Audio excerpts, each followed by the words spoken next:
Gordon Frederick Cummins, known as the Blackout Ripper, committed a series of violent murders over 6 days in London in February 1942. His crimes occurred under the cover of the wartime blackout, a period when the city was shrouded in darkness to avoid enemy bombings. Born into a respectable family and having received a good education, Cummins defied expectations by turning into a sadistic serial killer. His victims were primarily women, many of whom engaged in prostitution, making them vulnerable during a time of war-induced chaos. He was convicted of the murder of Evelyn Oatley, though authorities believed he was responsible for at least 6 killings. His method involved strangulation followed by brutal post-mortem mutilations, showing an escalation in violence. Investigators determined he was left-handed based on forensic evidence from the crime scenes. Cummins was caught when he left behind an RAF-issued gas mask at the site of one of his failed attacks. The swiftness of his trial and execution was a testament to the era's urgency in delivering justice. His story highlights the dangers that lurk behind outward respectability, serving as a grim reminder of human depravity. Morally, his case demonstrates the fragile boundary between order and chaos, especially in times of war. Gordon Cummins was born on February 18, 1914, in New Earswick, North Yorkshire. He was the eldest of 4 children in a middle-class family. His father, John Cummins, was a civil servant who managed a school for delinquent youths, while his mother, Amelia, was a housewife. As a child, Cummins received a private education, first in Wales and later at Northampton College of Technology. However, despite his privilege, he performed poorly in school, preferring to socialize rather than study. He managed to obtain a chemistry diploma at 16, but abandoned his studies in 1932. After dropping out, Cummins struggled with employment, unable to hold jobs for long due to poor timekeeping and dishonesty. He worked briefly as an industrial chemist, a tanner, and a leather dresser, but was dismissed from each. In London, he developed a delusional fantasy of being an aristocrat.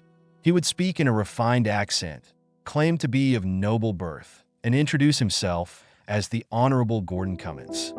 This deception extended to theft and embezzlement to fund his extravagant lifestyle. In 1935, facing unemployment and financial instability, Cummins enlisted in the Royal Air Force, RAF, where his false heirs earned him the nickname the Count. His service provided him with discipline and structure, but it also placed him in an environment where his manipulative tendencies could thrive. Gordon Cummins was a man consumed by delusion and deception, driven by an insatiable desire to be seen as part of the British aristocracy. He crafted an elaborate facade, portraying himself as a wealthy, well-bred gentleman, despite coming from a middle-class background. His mannerisms, speech, and even the way he dressed were all carefully curated to give off an air of privilege and nobility. He insisted on being called the Honorable Gordon Cummins and spoke with an affected Oxford accent, reinforcing the illusion of aristocracy. However, behind this mask of refinement was a man of deep insecurity, whose lifestyle was not funded by inherited wealth, but by theft, deception, and manipulation. To maintain his extravagant lifestyle, Cummins resorted to embezzlement and petty theft. He frequently stole from friends, colleagues, and even employers, using whatever means necessary to fund his nights of luxury.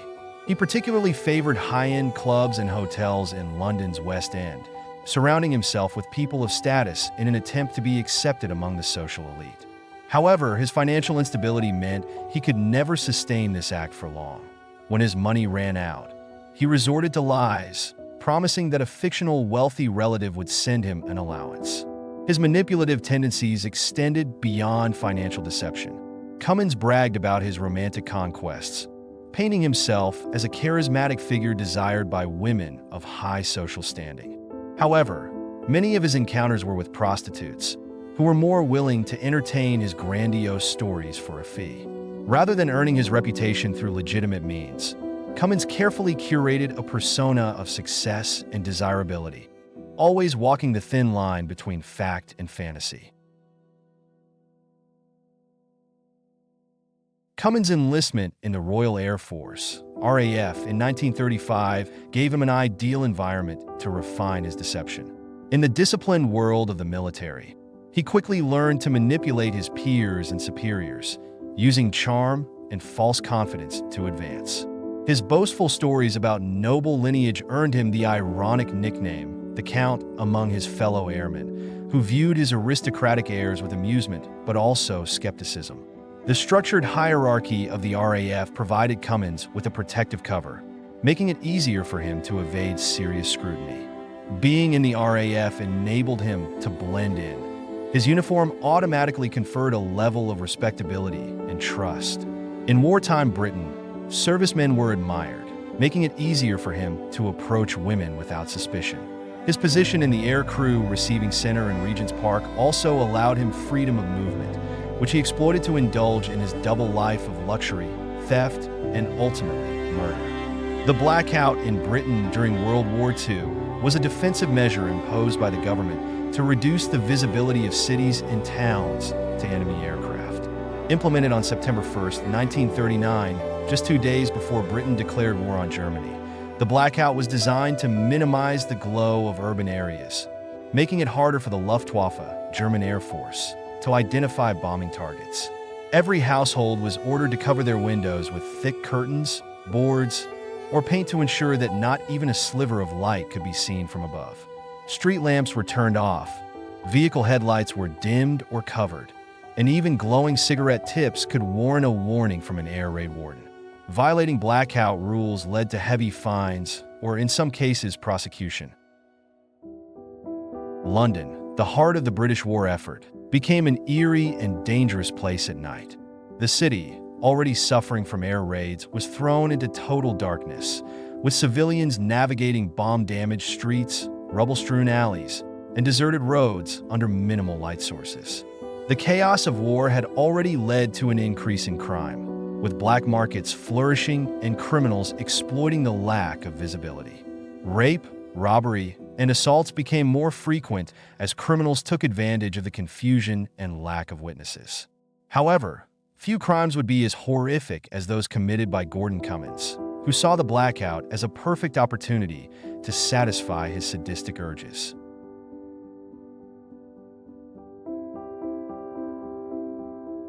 Cummins strategically used the blackout to carry out his six-day killing spree in February 1942.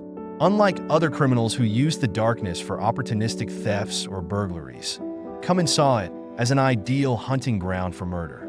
The lack of streetlights, reduced police patrols, and wartime distractions created a perfect storm for his crimes to go unnoticed. His choice of victims, mostly prostitutes and lone women walking home late at night, was deliberate. These women were already vulnerable, often engaging with strangers in dimly lit alleyways, bombed-out buildings, or secluded flats. Cummins lured his victims with ease, presenting himself as a respectable RAF officer, a uniform that in wartime Britain inspired trust rather than fear. Once he had his victims in a secluded spot, the blackout allowed him to act with impunity. He strangled them without interference, mutilated their bodies, and fled under the cover of darkness, knowing that no witnesses would be able to identify him. His murders were quick, brutal, and calculated, with his confidence growing after each kill. The lack of forensic technology at the time, combined with the wartime focus on external threats, made his crimes even harder to detect. Between February 9th and February 14th, 1942, Cummins went on a brutal killing spree. Taking advantage of the blackout, he lured women into secluded areas, strangled them, and mutilated their bodies post-mortem.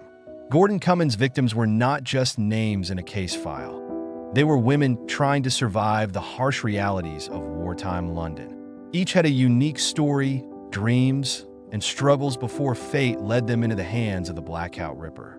Their deaths were brutal, their final moments filled with unimaginable terror, and their stories deserve to be told with the depth and dignity they were denied in life.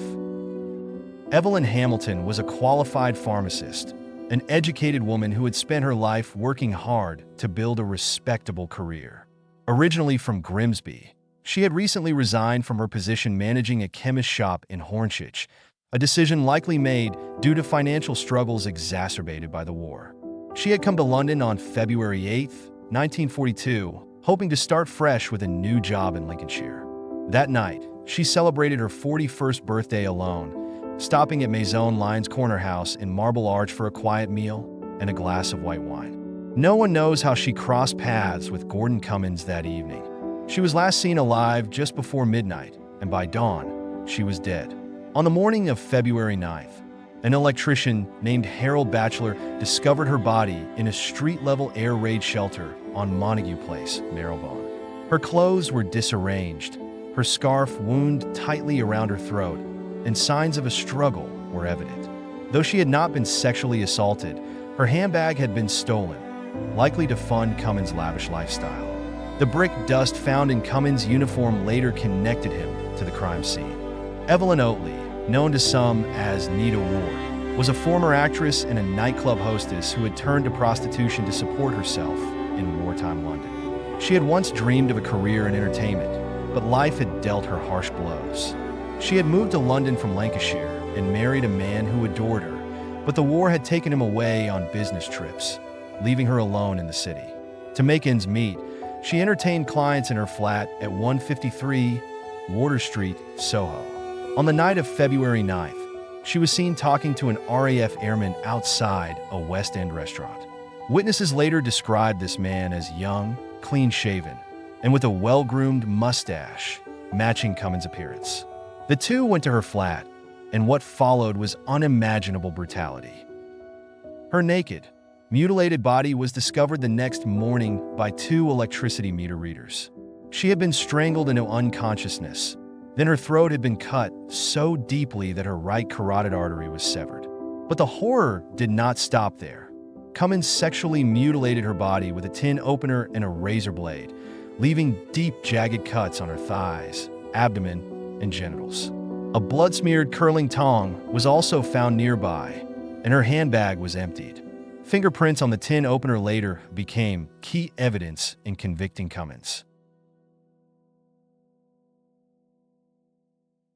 Margaret Lowe, known to some as Pearl, was a widowed mother who had turned to prostitution after struggling financially following her husband's death.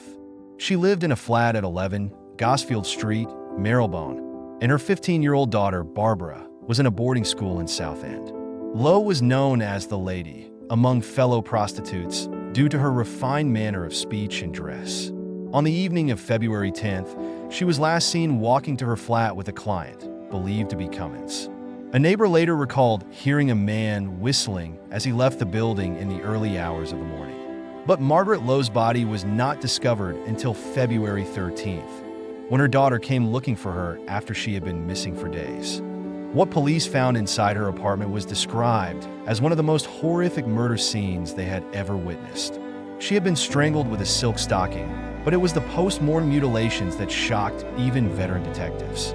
She had been cut open with a razor blade, her abdomen slashed, and her intestines exposed.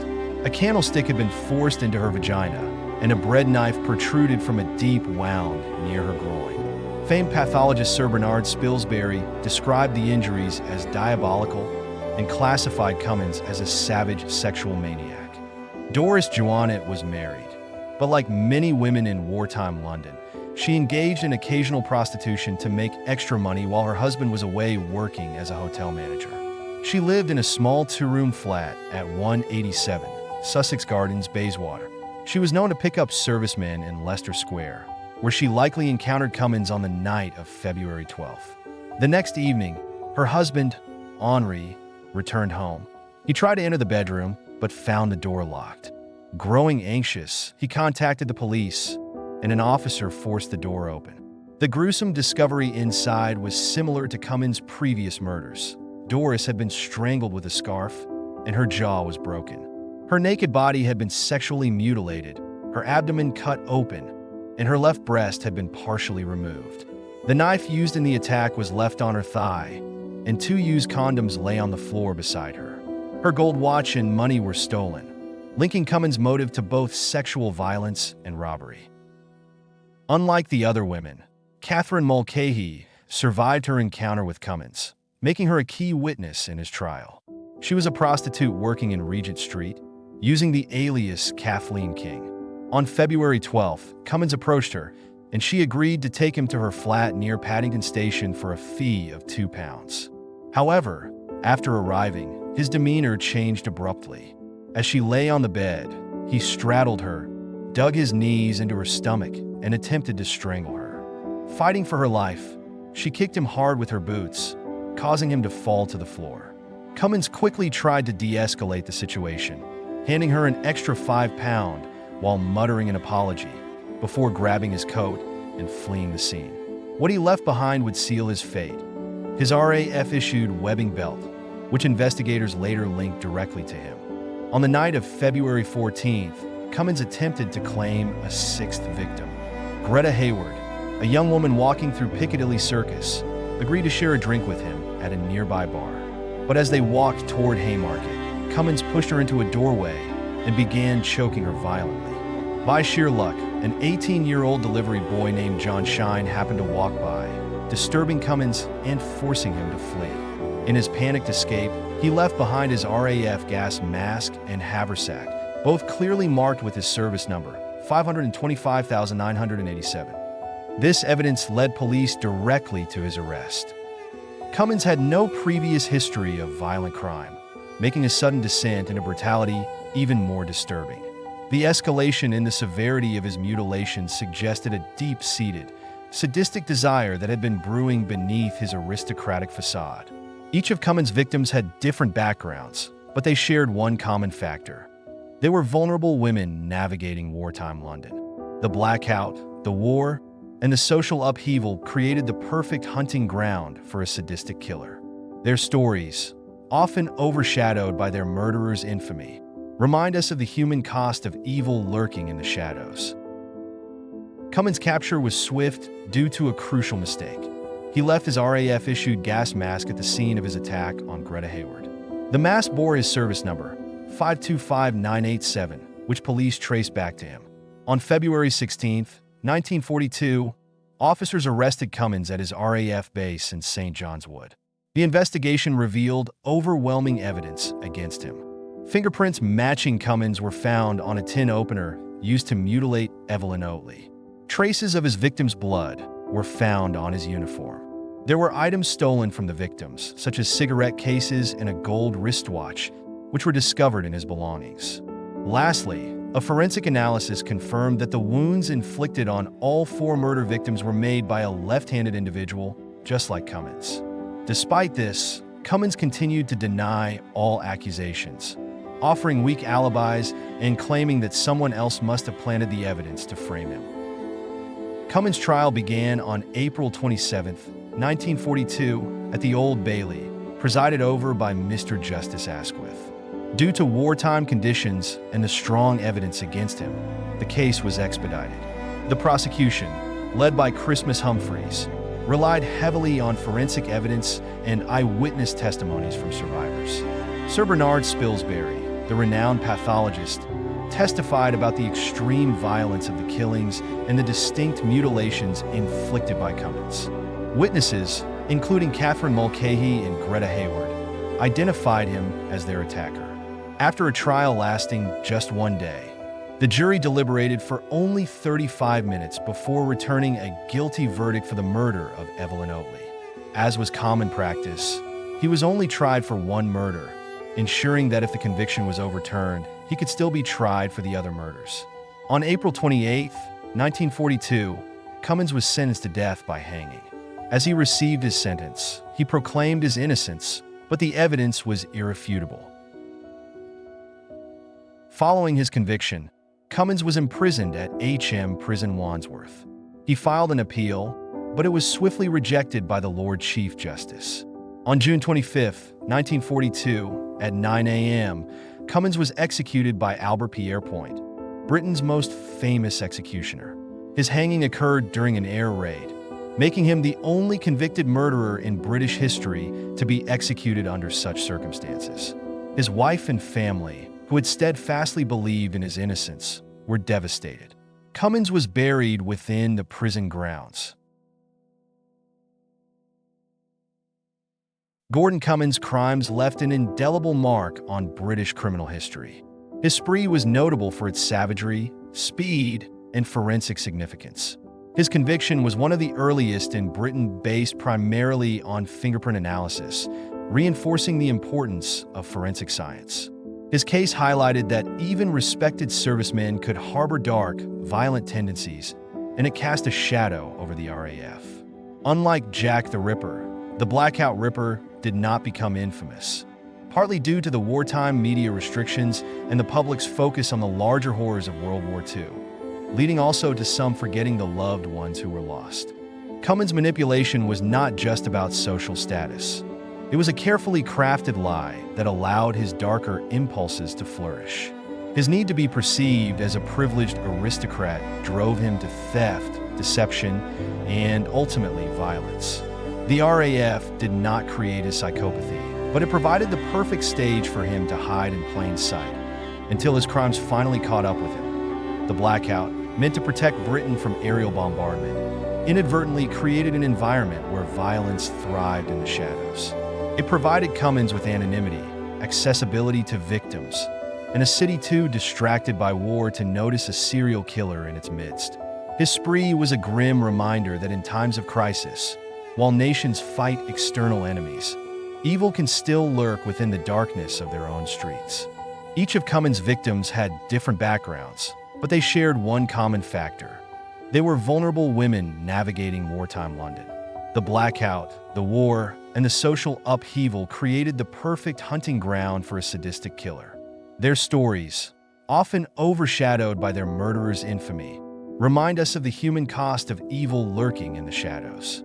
The story of Gordon Cummins is a stark reminder that evil can lurk beneath the most charming facades. His case emphasizes the fragility of morality in times of war, where lawlessness and violence can fester in the shadows. His ability to deceive those around him speaks to the danger of unchecked narcissism and delusion. Justice was swift in his case, reinforcing the importance of forensic science and diligent policing. The victims, often overshadowed by the killer's infamy, must be remembered as ordinary women caught in extraordinary circumstances. Ultimately, Cummins serves as a cautionary tale about how power, deception, and war can converge to create a monster.